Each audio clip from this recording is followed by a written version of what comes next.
This mini lecture will focus on understanding your audience. Now, in order to deliver an effective speech, you must consider the needs of your audience.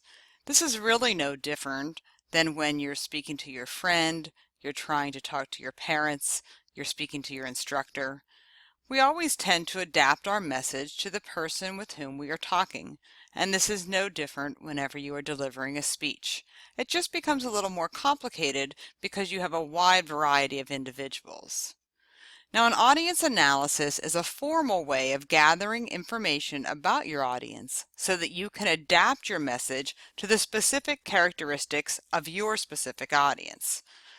So consider how a political candidate might change his or her message when speaking to a group of senior citizens, a gathering of voters at the local church, or members of their political party at a fundraiser. I'm sure that they would have a very different message depending on the audience that was listening to their speech. So why should you care about the audience? Well, the audience really is the most important part of your speech.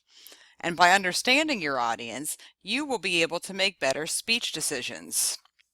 For example, let's say that you are using a topic that you enjoy, something that you know about, but that perhaps most of your audience members do not, at least for the purposes of this class.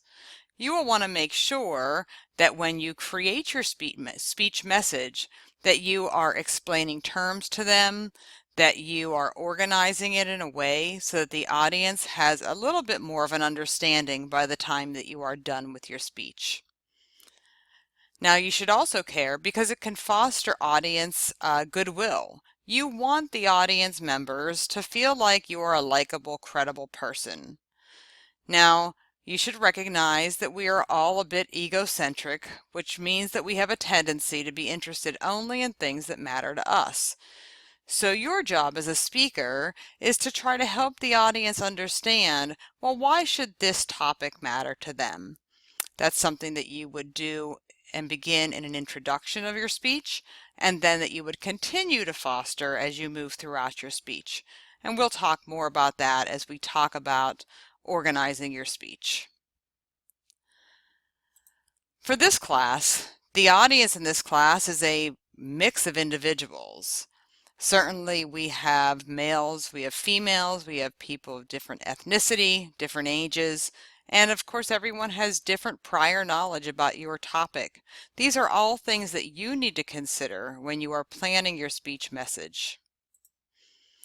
Now, in regards to the speaking situation, when delivering a speech, not only in this class but anywhere, you want to think about the place where the speech will be delivered.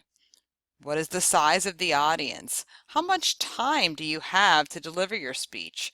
What is the occasion for the speech? External noise can sometimes interfere with a speech, and also internal noise that can interfere with a speech. You can help to limit these by defining terms that the audience might not know. You want to always be mindful of the amount of time you have to speak.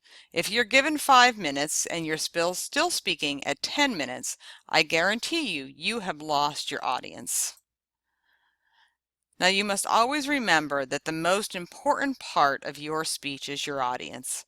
Many times students in this class are so caught up in the nervousness of delivering a speech that they sometimes forget that the reason that they're doing this is to help increase the knowledge of their audience or help to persuade their audience.